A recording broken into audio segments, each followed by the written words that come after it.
What's happening, fam? L.A.R movement still moving. Book is entitled Lessons from a Non-Custodial Father at Amazon, Kindle, and Create Space. Link will be in the description box below as usual. Go get it. PayPal link there also. They asked me to put it up, so I put it up. Thanks everybody for supporting. But this video is entitled Peace of Mind is healthy. A lot of us don't understand that, some people do understand that stress can be mentally and physically damaging, not just, and spiritually damaging. The need for peace of mind helps your mind, body, and soul. And when you interrupt that, or when you let that be interrupted, you can become sick. Now, let's start mentally. If you have a lot of negativity and a lot of dysfunction or chaotic thinking, what's going to wind up happening is you're only going to be able to operate in chaos, for one. And chaos is always detrimental. You're going to think chaotically. Your interactions are going to be chaotic. Your speech is going to be chaotic. How can I say this? Your triggers are going to be chaotic because things that other people may feel are normal, you may not feel are normal because you're thinking in such a chaotic mindset that you don't realize the difference between normalcy and dysfunction. So it's unhealthy. And because your mind is unhealthy, it corrupts everything else you do. And now, because everything else you do is corrupted, because it starts, you think it, as a man thinketh, so he is, right? So if you think chaotic, you become chaotic, and you're not peaceful whatsoever. You're not centered. You don't have. You can't see the forest from the trees. And now all the decisions that you're making are decisions that really are short-term fixes to stop the chaos from minute to minute, but not a long-term solution that can actually give you a peaceful mind or a peaceful life. So you're really not having any real answers. So you're just hopping from one situation to the next, to the next, to the next. And because you won't address that, you'll never have peace. You won't get to the root of the cause, you'll never get peace, right? And mentally, you're going to be stressed out. You'll be easy, quick to anger. So quick to think irrationally. Quick to operate irrationally. Quick to be impulsive. Quick to look for quick to look for some kind of escape. Whether it's sex, drugs, some type of mental or vacation or this, that, and the third, or some addiction to anything, right? Because you're going to be looking for peace in the whole world, but because you can't find it in your own mind, and that's backwards. This is why I say peace of mind is healthy. Now let's go to the body. People who are stressed and don't have peace normally gain weight, hold weight. They die early because stress to a degree is a toxin to the body, because your emotions can make you sicker. So some people are sick because they don't have peace of mind. And the situations that were created out of that lack of peace of mind are stressing them out. They're angry. They're anxious. They're afraid. They're, how can I say this? They're having panic attacks, or they always want to to get into it, or they don't have a sense of humor, so they don't laugh. Like, laughter is good for the soul. I'll get to the soul in a minute, but there's a lack of laughter in their lives. The music they listen to can't soothe them. They're listening to aggressive music all the time. They're listening to dysfunctional lyrics all the time. They're watching dysfunctional messages on TV, and this stirs up the pot of more emotions, and your body reacts to it. Your body reacts to it.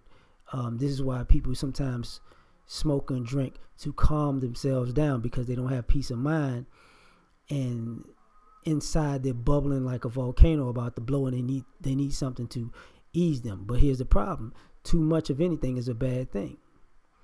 So too much of the alcohol makes you sick. Too much of the smoking makes you sick.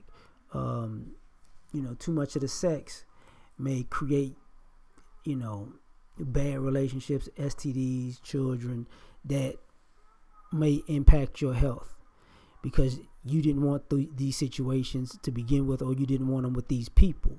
So thus, more stress. So now your body isn't, your mind isn't at peace, your body isn't at peace, and you're breaking down internally. And I'm not talking about bones and muscles, I'm talking about organs. But I use the bones and muscles as a reference. When they tell you to relax when you're lifting weights and breathe, when you hold your breath because you get tense, your muscles get weaker. They tighten up because there's no oxygen flowing. Because you think, this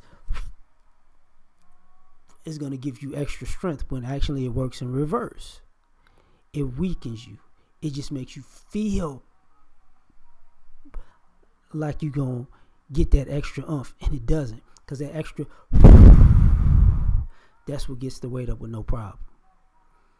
The extra flow, peaceful flow.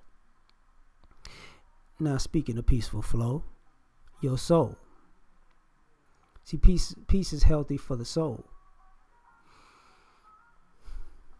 When you center yourself, for people who pray, you got to meditate. You got to pray. But you got to do it from a place of peace, a place where you centered. Because when your soul is not at peace, you can't sleep.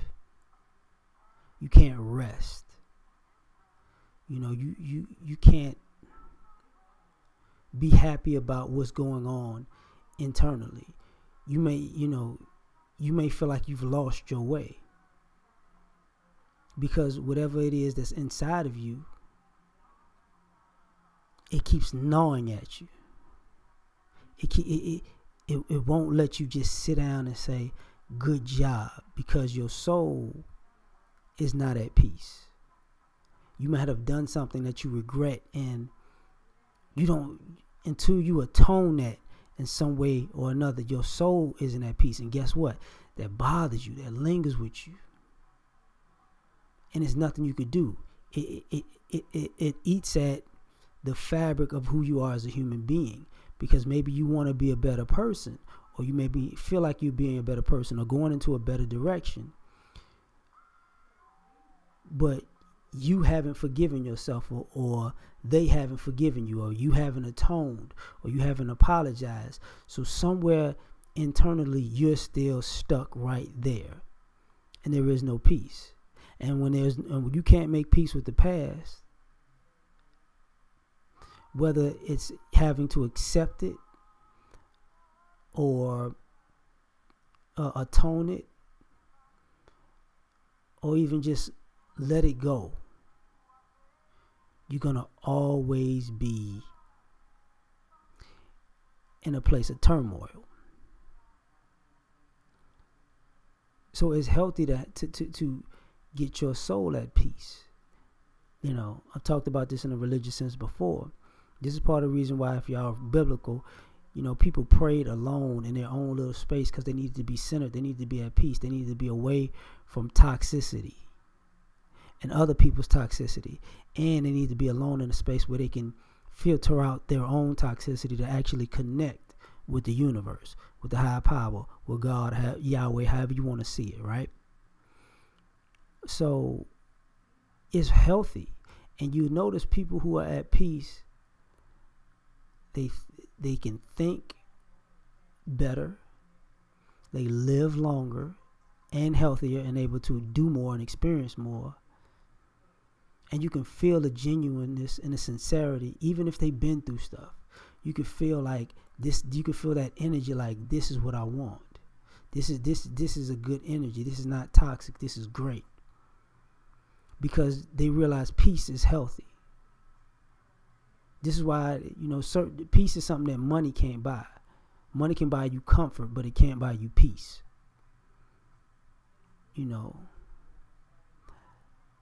This is something that is just as important as time.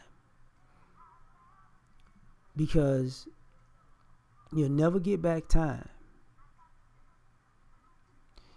But if you live a life that lacks peace, your time will be horrible. See, you can let time go by and be at peace and have a great life and great time. It don't work like that if you got a chaotic life. It's just one calamity after the other. Oh, and by the way, peace of mind, body, and soul can help you deal with adversity better. Because it makes you understand that this too shall pass. The good stuff doesn't last forever, and the bad stuff doesn't last forever. But you can center yourself the whole way through. So we out. Y'all take care. Peace.